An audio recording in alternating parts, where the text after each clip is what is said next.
Glasses on. So I put the dates there for Hogarth. I don't usually do that, but I thought I would on this occasion. So William Hogarth was born in London, the son of a schoolmaster and classical scholar, who at one point was confined to Fleet Debtors' Prison for 4 years. And as was the custom of the time, his family were allowed to be incarcerated with him. So from the age of 11 to 15, Hogarth lived within the prison's jurisdiction. And that proved invaluable later on when he was painting various scenes from the prison, as we shall see. However, later, encouraged by his father, William took up a 6-year apprenticeship with a silver engraver, Ellis Gamble, but he left without completing it. Nonetheless, the experience was invaluable. In 1720, Hogarth enrolled at the St. Martin's Lane Academy in Petercourt, London. One of his first works as an engraver was the South Sea Bubble, or Lottery as it was also called, in which he depicts speculators riding a carousel. The allegorical figure of honesty is being broken on the wheel at the bottom there, and villainy is being flogged on the right. This was to point to the modus operandi for much of his subsequent work. Working almost entirely outside the academic art establishment, Hogarth revolutionized the popular art market and the role of the artist. In 1724, he enrolled in a drawing school in Covent Garden run by one Sir James Thornhill, who was sergeant painter to the king at the time. And 5 years later, he married Sir James's daughter Jane at Paddington Church against the wishes of her father, so they had to elope. Hogarth then hung out his sign as an artist in Leicester Fields, and this became his principal residence in London for almost all the rest of his life. They were to have no children. As a source of income, Hogarth became a book illustrator with a flair for satire, but soon tired of it in favor of painting. For his first paintings, Hogarth strove to capture moments of high drama, and it's therefore hardly surprising that he turned to the theatre for his inspiration and subject matter. This is Falstaff examining his recruits taken from Henry IV, Part 2.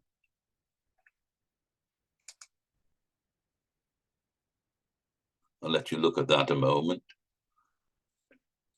Very colourful, bold colours, a lot going on in the picture, a lot of detail. We're going to see this over and over again in Hogarth's paintings.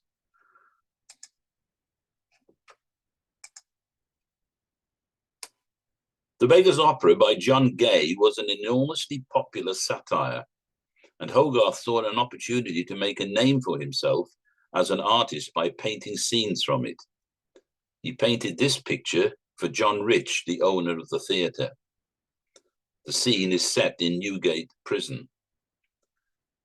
Macheath, the highwayman, seen in the centre there in the pale red frock coat, stands manacled between Polly Peachum and Lucy Lockett. I'm not quite sure which one is which, both of whom claim him for their husband.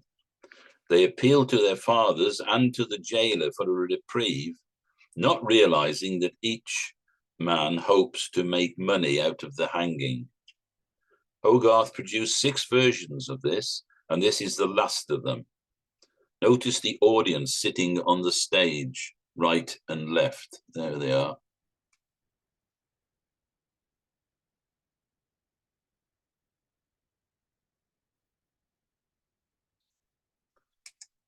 The next painting, The Sleeping Congregation, we see him well on his way to the biting observation of character and human weakness, which pointed to his later works, the Harlot's Progress and the Rake's Progress.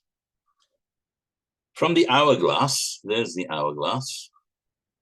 we can see, well, obviously we can't see it because the painting is too small from our perspective. But if we were standing in front of it, we would see that that hourglass is only halfway through. He's only halfway through his sermon, but he's already sent the congregation to sleep. And there we are. They're all nodding off in their pews. Hogarth focuses our attention on the fat clerk, who pretends also to be sleeping. There he is, but is in fact ogling the girl on his right. Now we have to take that on faithful reporting, because we can't get close enough to his eye, but be assured one eye is open. Capturing the infamy of a moment, Hogarth skillfully depicts wickedness in the theft of a watch, painted in 1731. This is quite a small painting. It's in the Ashmolean in Oxford. The attention of a fashionable young man is detracted by a whore, while two of her accomplices, apparently arguing, relieve him of his watch. So there we are. She's got hysterics there to attract his attention, while these two are relieving him of his watch, and there's the watch being pilfered. It's a slightly chaotic scene because we can see an overturned chair there. So presumably this lady in the pink dress has caused that to be overturned with her hysterics. We next come to Hogarth's conversation pieces and move away from satirical comment for the time being. Now, conversation pieces are an established genre of the day in which families were shown in groups with their friends in scenes of casual domesticity. These would all be recognizable portraits of people. This one is Hogarth's earliest, The Wedding of Stephen Beckingham and Mary Cox. And there they are, the couple are there. Hogarth adds a touch of Baroque to this painting by painting in putti, who were apparently pouring down a cornucopia of goodies on the young couple. So it's a typical wedding. What is worth noticing about some of these conversation pieces, and particularly this one, is how the actual people, characters, if you like, are squashed into the bottom half of the painting. And most of the painting is taken up with the architecture of wherever they are. It's a very tall building. We've got to assume a church, of course. But you would think that he would make the figures bigger so that it would be easier to paint their features accurately. Mind you, this is quite a large painting, 50 by 40 inches. So that's 4 foot by 3.5 sort of thing.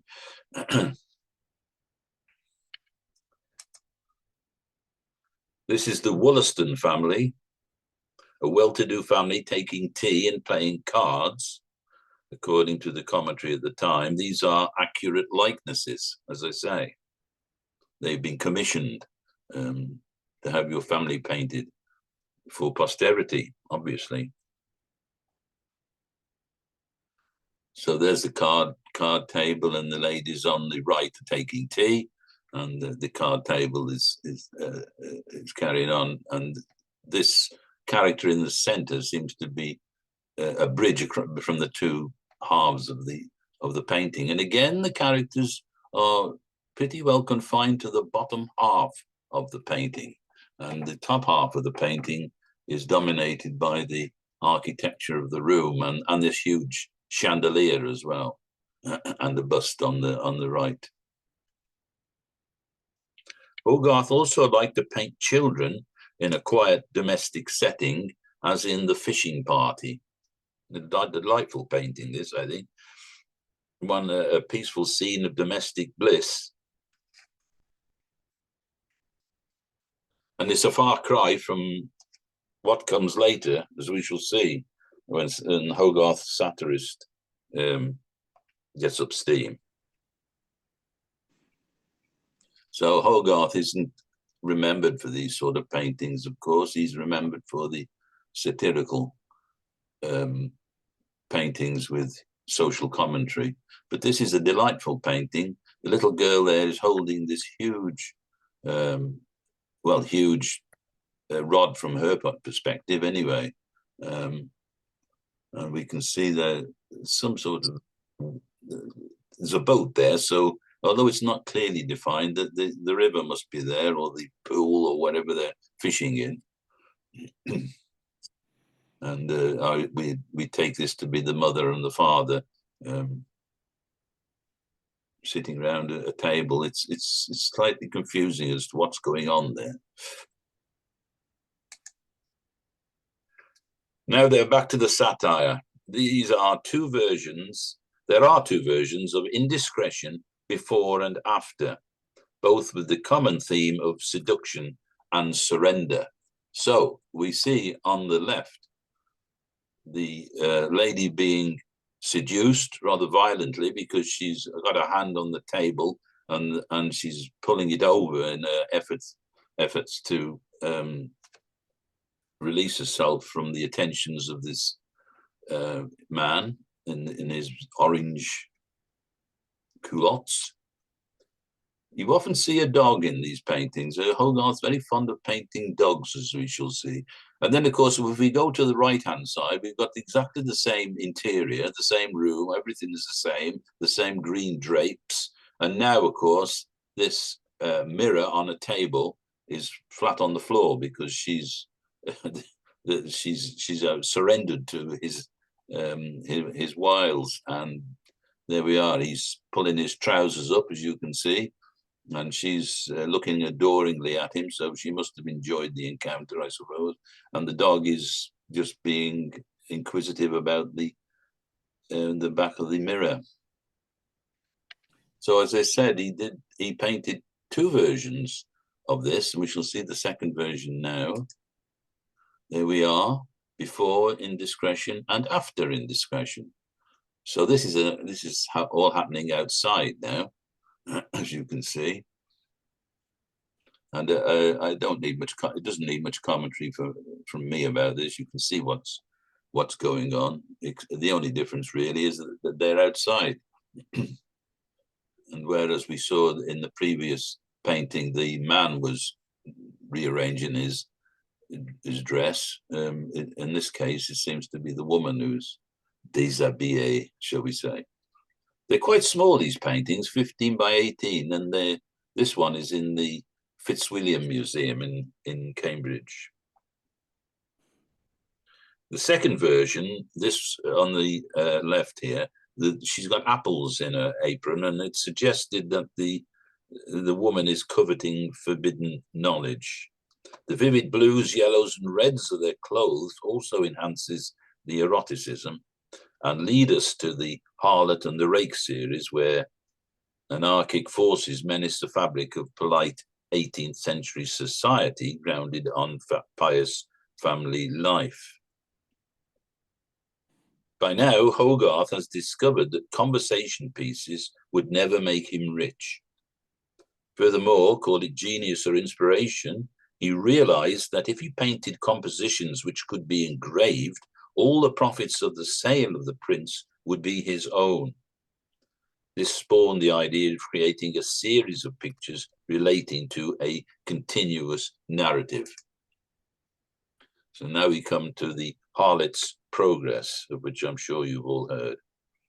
Unfortunately, the 6 paintings were destroyed, so we only have the engravings to inform on the contents of the paintings. This one is the first in the series, entitled Ensnared by a Procuress, or Madame.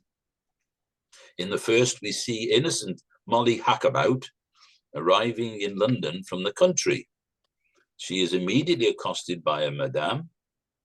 In the background, on the steps of the inn, Hogarth introduces us to Colonel Francis Charteris, a well-known rake of the time. So this is an actual person and was well known, as I just said. His pimp attends him. There is his pimp right on the extreme right of the painting, of the engraving, I should say. And we can see on the covering of the wagon, it says York wagon. So we've got to assume that she's travelled from York. Now then, these are the next engravings, and I'll leave you to look at those for a moment. We've got the first one is Quarrels with her Jew protector. A mask and her garter hang loose, suggesting that she's been out all night and brought her lover back, who is in turn being ushered discreetly out while she picks a quarrel with the Jew. So there they are, being the lover is being shown the door while she is arguing with her protector.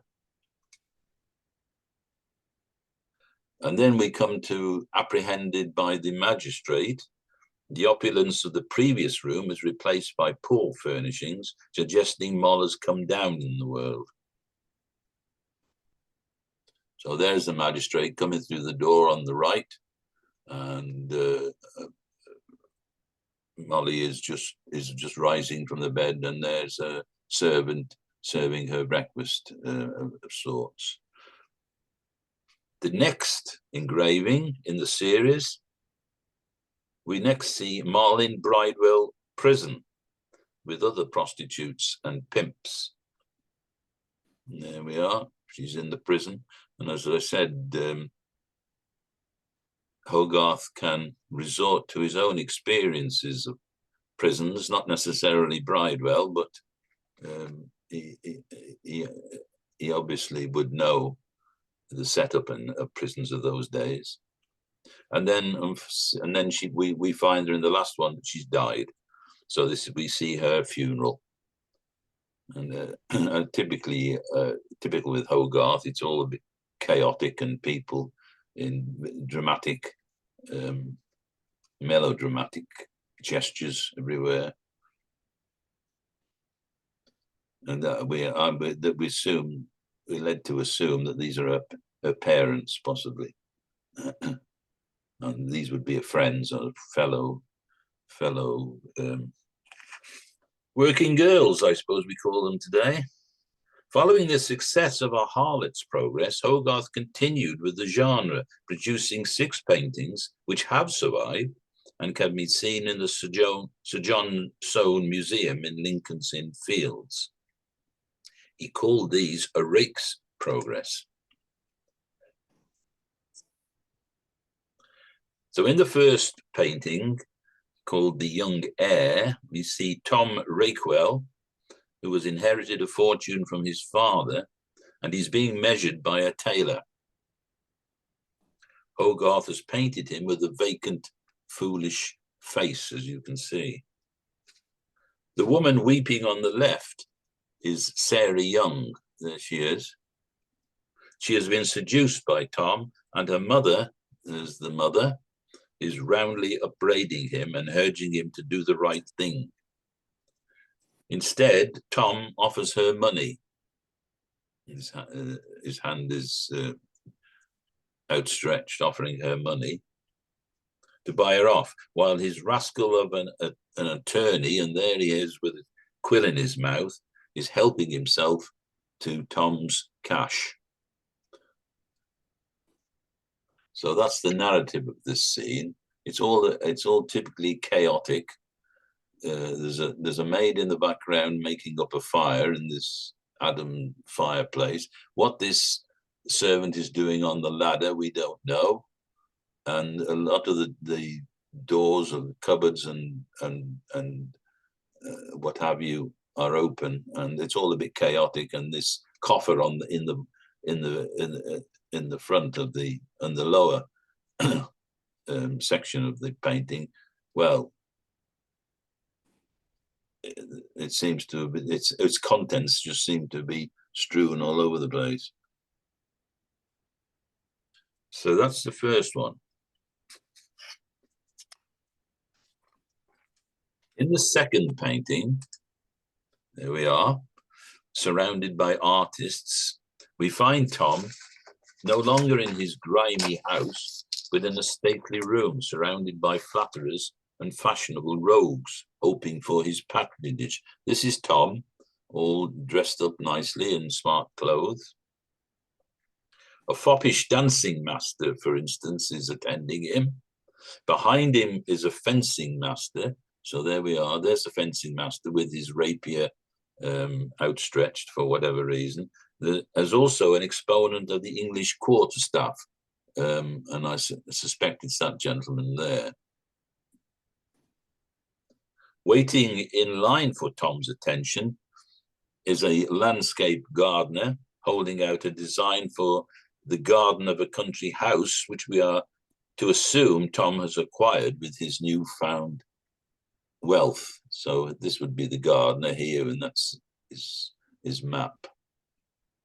And maybe he's in league with this ruffian here.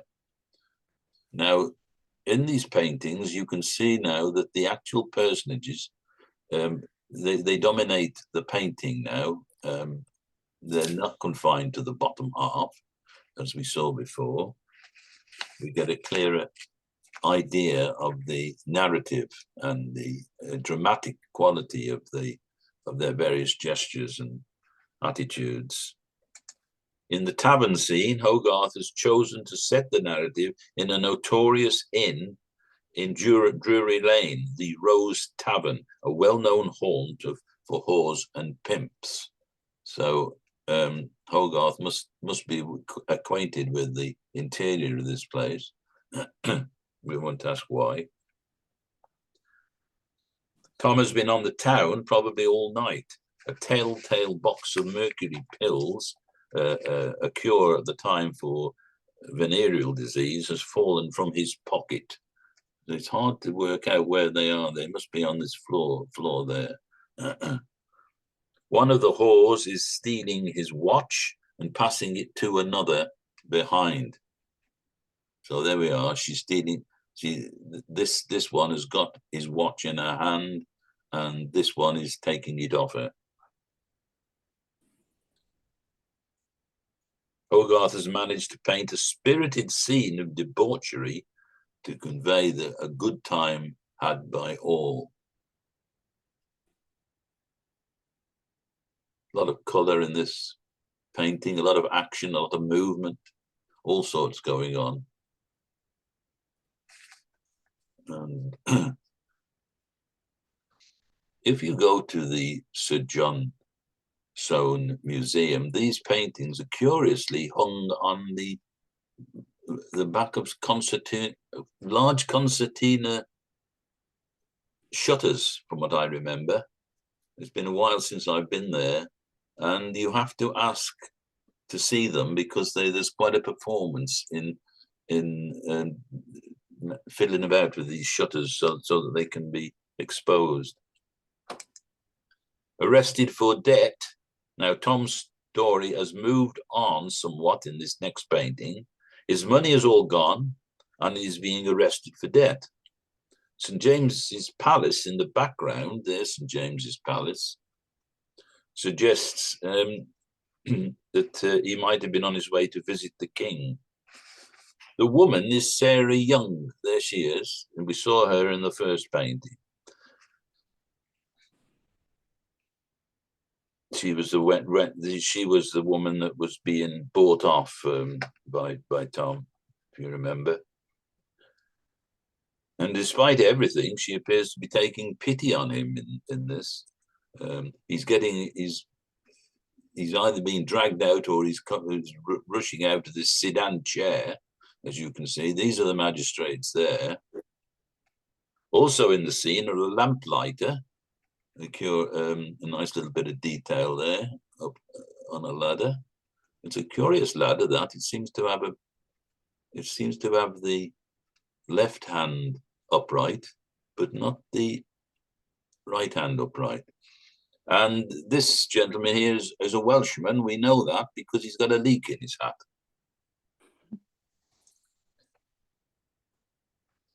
And we got here a street urchin who's helping himself to Tom's gold-tipped cane, as you can see, ever the opportunist.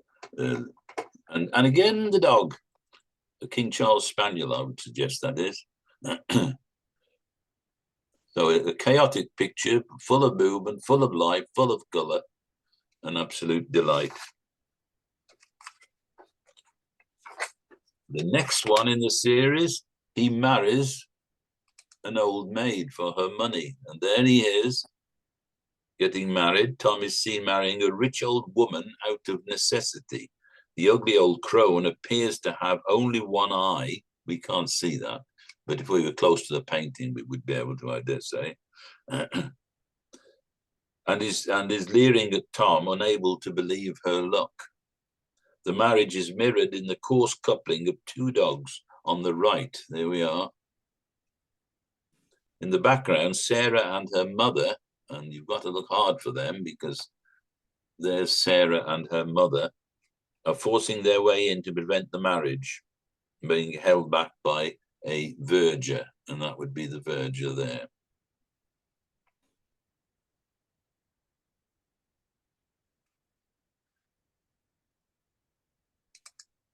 The next one is seen in a gaming house. In the foreground, Hogarth shows us Tom, who has gambled away his wife's entire fortune, and in a rage has dashed a chair to the ground and lost his wig. There's his wig. On the right, a curious detail this, a night watchman rushes in to warn of fire. And this is probably means that this place is White's Gaming House in St. James's Street, where a fire is known to have broken out in May 1733. Rather a dull painting, this one, but that might be the reproduction of it, of course. In the next one, this is the prison scene. Tom is now incarcerated in Fleet Debtors Prison, and we know that he was, as a teenager, he was there, so he would have intimate knowledge of the geography of or the architecture of this room. Tom sits in despair on the left. There's Tom. He's got his wig on now. The jailer stands over him, pointing to his account book, demanding, there's the jailer, demanding prison fees, while a small boy who has brought him beer, there's the small boy, demands also to be paid before handing it over. On the right, we again see Sarah, still loyal to him, but fainting at the sight of Tom's miserable appearance. While Tom's old shrew of a wife, the old crone that he married for her money, castigates him for his liaison with Sarah. Sarah's child by Tom pulls at her mother's dress. So there we are. That's his child.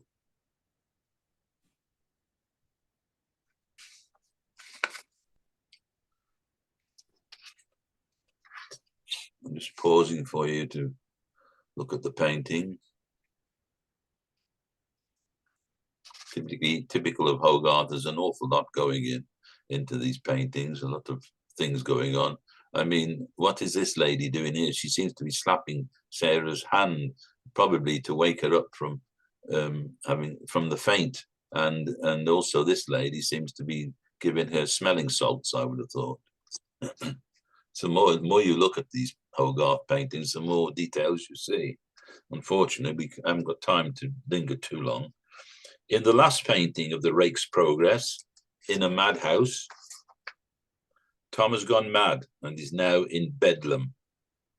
Sarah, now much older, there she is, Sarah, in the yellow, kneels in tears by him. Lunatics abound everywhere, while Hogarth has painted in a society lady, there she is, and it was often the custom of the well-to-do to go to places like Bedlam just for the pure entertainment of watching insane people coping with their insanity. It was a way of amusing themselves, which seems very sick to us today, but it was common practice in the 18th century, and probably before and after, maybe.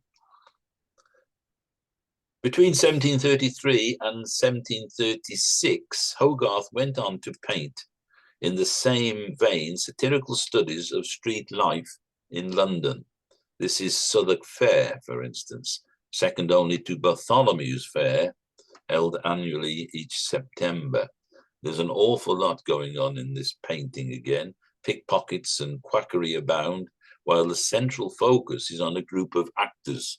There we are at the bottom. And now he's gone back to squashing everything in the bottom half.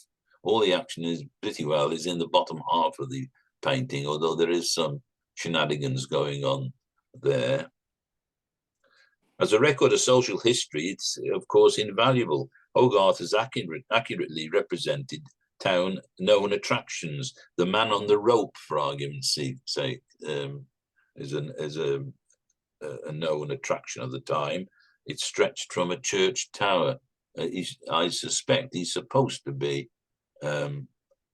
tightrope walking it, but it looks to me as though he's falling off it at that point. If you want to see this painting close up to get the to see the detail, I'm afraid you've got to go to Cincinnati. It's a long way.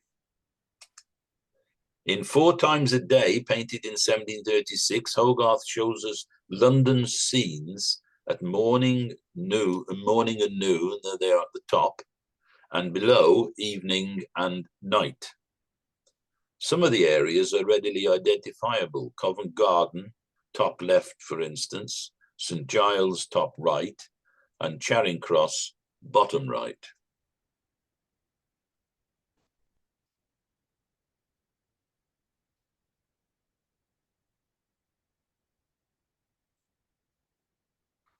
Lovely sky in that one.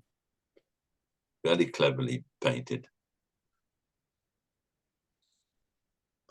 The phenomenon of literary life occupies Hogarth in the distressed poet painting. The scene was probably inspired by Pope's satirical poem, The Dunciad. The poet's wife looks in alarm at an account thrust under her nose by a milk lady. There we are. Notice her yoke for carrying pails of milk slung over her shoulder. There we are. The cupboards above the milk lady's head are empty. The doors open. Here it may be observed that Hogarth's gift for characterization achieves something akin to empathy rather than satire. Poor old debt-beladen poet is scratching his head either because of the debts he's incurred or because he doesn't know what to write next. He's possibly got writer's block. We've got a cat in this painting rather than there is a dog there. On the extreme bottom right, the dog seems to be helping himself to somebody's dinner. Otherwise, it should have been left on the chair, I don't know. In 1734, Hogarth was elected governor of St. Bart's Hospital and as such agreed to decorate the grand staircase, incidentally, without charging a fee. These are scenes from the Bible. This one is the pool at Bethesda, and there you are on the right, you can see it in situ, and you get an idea of the huge scale of it from these observers on the top of the stairs there. He also painted the Good Samaritan. And there you are, you see it in detail on the right, on the left, although it's not a very good reproduction. Unfortunately, it's the best I could get at Google Images. But even better, you can see it in situ. It was a huge painting, it must be, and so very impressive as you go up these stairs in St. Bart's.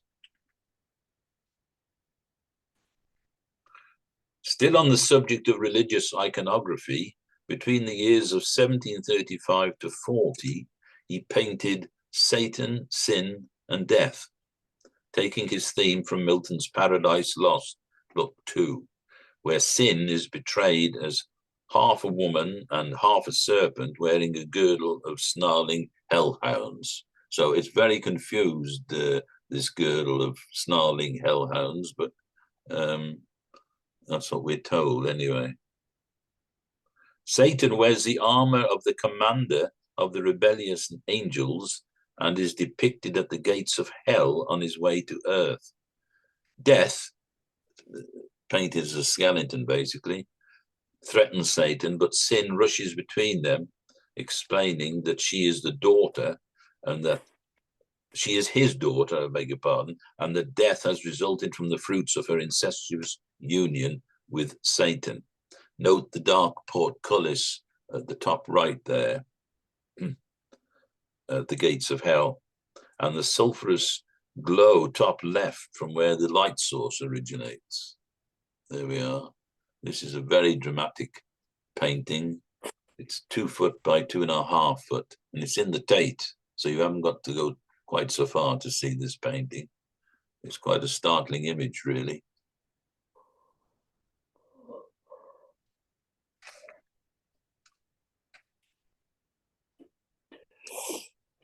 Having looked earlier at 1 or 2 of his family group paintings called the conversation pieces, we may now go back to study his portraits. His first commission was to paint the younger son and favourite of King George II. This is William Augustus, Duke of Cumberland. In later life, he was to achieve infamy as the butchering victor of Culloden. This is typical of late Baroque court painting. He next painted the royal family, the King George II, on the left there with, I think she's Queen Caroline. And here we've got the young Prince William Augustus again. And on the right of the picture, we've got Frederick, the Prince of Wales, with 3 of his sisters, and center stage, as it were, 2 of the younger sisters, younger daughters, playing with a dog again. Now, neither Frederick nor William Augustus inherited the throne, so they must have predeceased George II, because George III was his grandson.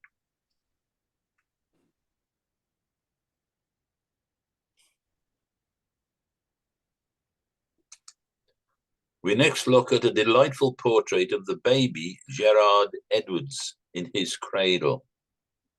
He was the only child of one of Hogarth's patrons, and that's really all we know about him. It's quite a small painting, only 13 by 16, and it's owned by the National Trust at Edge Hill. And the child is looking rather anxiously at the dog, and the dog's looking at the child. He's got a curious toy there in his hand.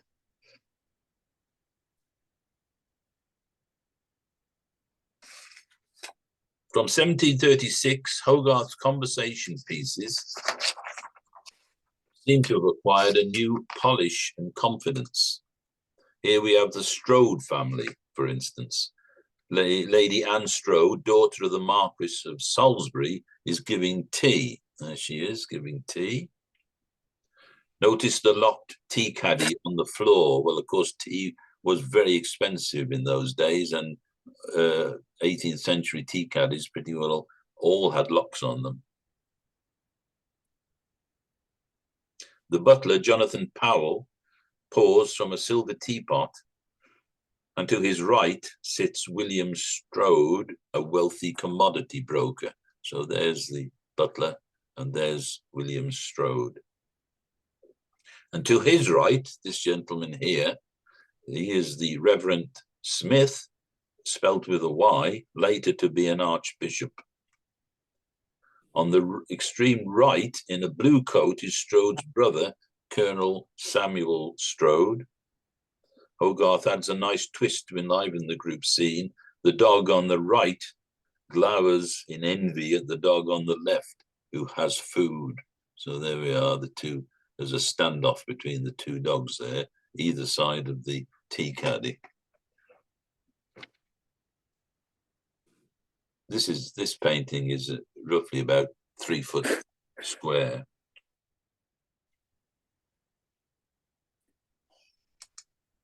A more amusing conversation piece might be this one, Lord Harvey and his friends. The figures are perhaps mainly linked by politics, all being well-known supporters of Sir Robert Walpole. John Harvey, who commissioned the work, stands in the pale lilac coat with his arm on the Duke of Marlborough's chair. So that's the Duke of Marlborough and that's John Harvey there. The Duke of Marlborough is wearing a pale red frock coat. From Harvey's coat dangles the gold key of the Vice Chamberlain to the royal household. So that's the key there. He's pointing to a plan of a house Henry Fox has unrolled for him. That's Henry Fox, and that's the plan.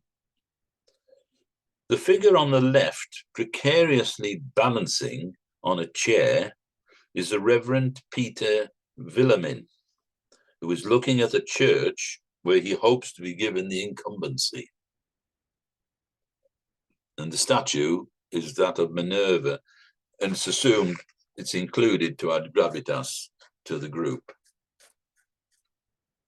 And there's the little dog again, or a little dog.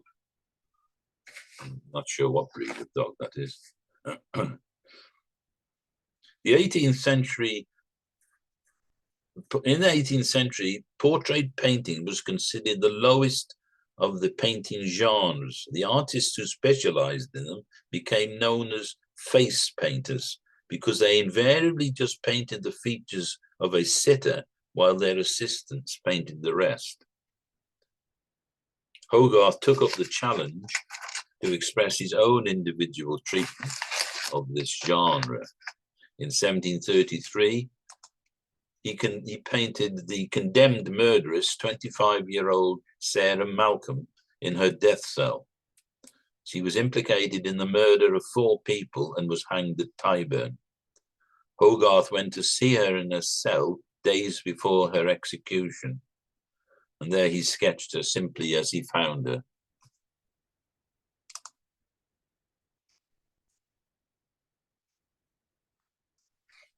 Rather a macabre painting, given these circumstances that I've now explained.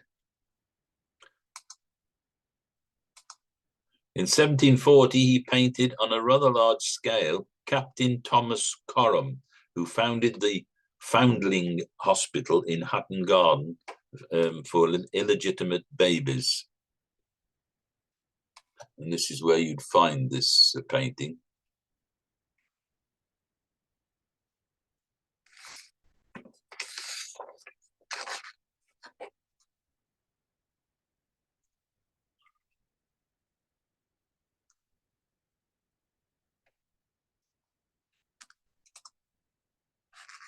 So this gentleman is Bishop Hoadley. He was quite controversial in his day. His sermon on the nature of the kingdom of Christ was highly controversial. He maintained that the Eucharist was purely a commemorative act without any divine intervention. During his time as bishop, he rarely visited his diocese and lived instead in London, where he was very active in politics. A lot of detail in this painting, as you can see, this sumptuous attire that Hogarth has painted him in, and his hand is raised slightly, his left hand raised slightly, and as a blessing, I suppose.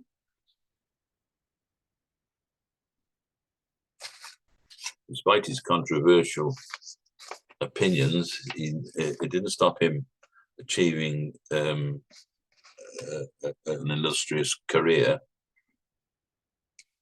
In the same year, he painted George Arnold and his daughter Frances, against a plain background. These are rather splendid portraits.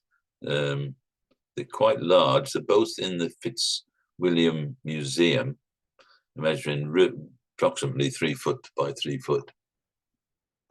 I can't tell you much about, well, I can't tell you anything about the actual characters, except obviously they'd commissioned these paintings at the time. I can't seem to find any information about the background. Similarly, with these two women, Mrs. Catherine Edwards on the left and Mrs. Mary Edwards on the right, in this rather glaring red dress and with all the filigree and the lacework all around her. Well, now we do know something about Mary Edwards. She was a businesswoman and known to be the richest woman in England. She was also one of Hogarth's patrons, and as such was responsible for Hogarth returning to satirical art by commissioning this next painting, Taste of High Life. She did this, it said, because she had been laughed at for her eccentricity and her manners and dress. This satirical visual comment is directed at the preoccupations of the frivolous aristocracy. This dandy on the right there is proffering what appears to be a pearl in an oyster, possibly in an oyster shell, and this woman is absolutely bowled over by the thought of owning it, but not so much the way he's painted these figures, which is rather twee. But we've got a monkey here, apparently reading the paper, so we know jolly well this isn't to be taken in any form of conversation piece or serious portraiture. This lady in this sumptuous blue on the left there is tickling the chin of a Negro servant, presumably. And then we've got a pile in the bottom corner there. We've got a pyramid of banknotes, what appears to be wads of banknotes, emphasizing the wealth of these people. So Hogarth is having a go again.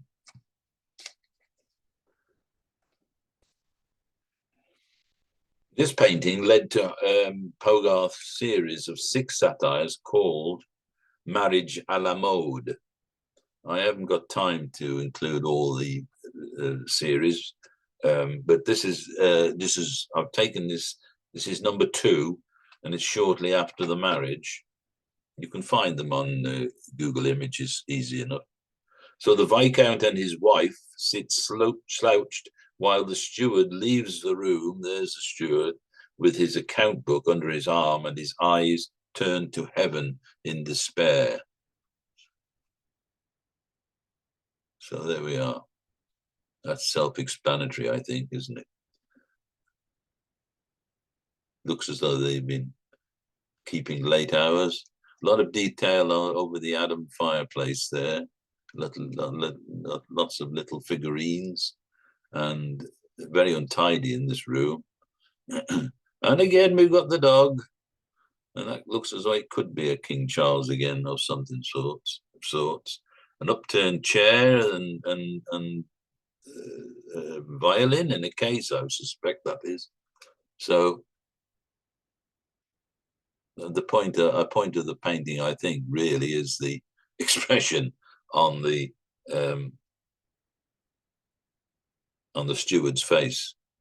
Oh my God, what can we do with these people? In 1742, Hogarth went back to painting children.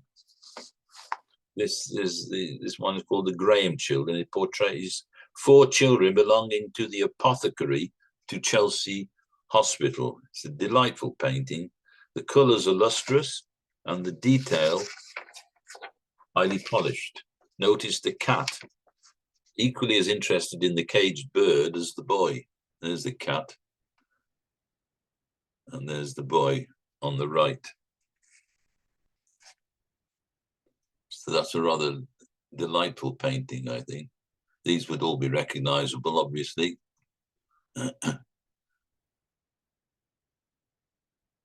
I'm not sure what was in this box, but it looks as though it might have been something alive, judging by the bars there. And then we've got a toy here, a toy pushchair, I suppose it would be, something that can be pulled along with the youngest of the four children in it. The artist made a second trip to Paris in 1748, and this is interesting, but he was expelled from Calais because he was accused of spying. And what he was actually doing, he was sketching scenes from Calais, but the French weren't having any of that, and they kicked him out of France, rather ignominiously. In 1750, Hogarth faithfully painted the servants of his household. This is a very famous painting, and I'm sure you're all familiar with it. It's an arrangement of heads against a plain background. We're told that bottom left and right are two maids. There they are. And the footman's head can be seen between them. So this is the footman. Behind is the cook. On the left, so that's the cook. And it's thought the older man is possibly the housekeeper. And this would just be a servant. We don't know who he was. We don't have their names. But I bet they were really pleased to have their portraits painted by the great man. This is in the Tate, if you want to see it up close. Measuring basically 2 foot by 2.5 foot. I can't think of a comparable painting where the artist has painted the servants of his household in such a format. We're just painting their heads and crowding them together like that. So it's quite unique, this painting is. David Garrick, seen here as Richard III, was a great friend of Hogarth. He was also a great friend of Samuel Johnson, if you remember. And for this picture, Hogarth has caught him playing, as I say, Richard III at Drury Lane in the scene the night before the Battle of Bosworth. For this painting, he was paid 200 guineas by Thomas Duncombe, which was an enormous sum for those days. So it's a very dramatic scene. We can remember back to the very early painting where Falstaff was recruiting soldiers for his war effort, and that was a very dramatic painting. But this, you don't have to say that we would call this ham acting these days. Very dramatic pose he's put him in, but no doubt he's pleased with it. The armor on the bottom left is very skillfully painted, and then we've got also on the left we've got the camp outside, because obviously this tent was erected as a pro tem. And look at the sumptuousness of the curtains of this tent. Hogarth has painted them almost as though they're velvet, which they may well have been. So there's Richard III. Well, it's actually a portrait of David Garrick, really, as we know. This is a self-portrait with dog, the victor's dog. This dog's supposed to be a pug, but it's not like any pug that I've ever come across. Hogarth was now a painter of international fame and with enough wealth to buy a property at Chiswick on the banks of the Thames. This has now become the Hogarth Museum, if you're ever in that area, worth a visit. Though, as I say, an awful lot of his paintings are in the Sir John Soane Museum in Lincoln's Inn Fields, in the centre of London. In 1757, Hogarth was appointed sergeant painter to the king, just as his father-in-law had been. He had one more series of paintings up his sleeve, occasioned by a county election in Oxford, a very acrimonious contest between Whigs and Tories. The party system was relatively new at that time, The last in the series, I've only included the last in the series here because we're running out of time, is perhaps the most celebrated, and it's called Chairing the Member. It was the custom of the time to parade the successful candidate around the streets. On this occasion, he happens to be a Tory, and he's very precariously balanced. He's about to tip out of that chair from what I can see of it. It could be that they're trying to hoist him over this wall. I don't know, but obviously it's very symbolic. It's rather suggesting that his minority or his majority, I should say, is rather precarious. It's a scene of riot and mayhem, worth a much longer look than we can give here. There's fighting broken out there. There's pigs running amok there. There's a fiddler on the extreme right.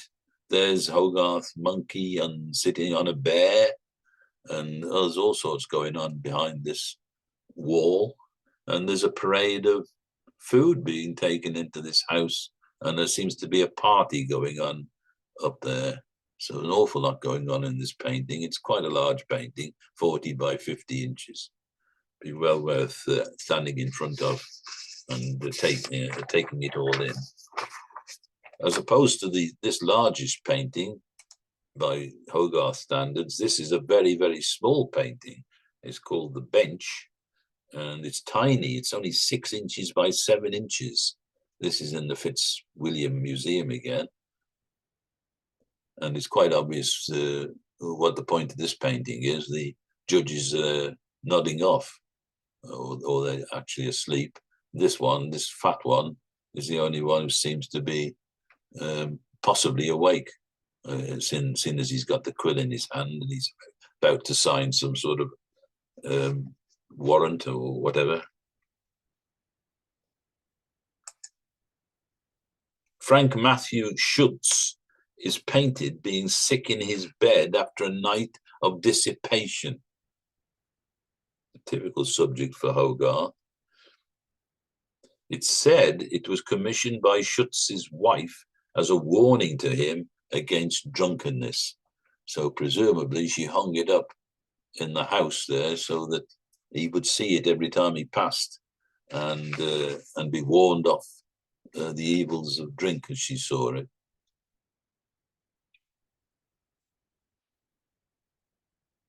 A curious painting, curious subject for a painting. And this is a very fine portrait. Captain Sir Alexander Schomburg, a distinguished naval officer with an exemplary career. And this is Hogarth's final painting. As you can see, you can see this in the National Maritime Museum at Greenwich. Hogarth was now 66 years old, and in the following year, he died of an aneurysm in his chest after eating a hearty meal and retiring to bed in good spirits. He's buried at St. Nicholas Church, Chiswick, and David Garrick wrote this on his tombstone, or had this written on his tombstone.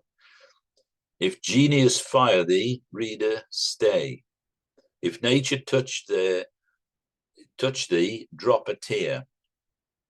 If neither move thee, turn away, for Hogarth's honoured dust lies here.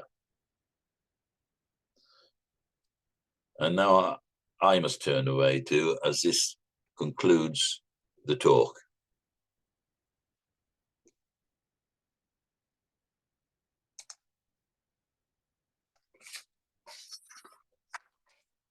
So if you want to unmute yourselves and pass any sort of comment,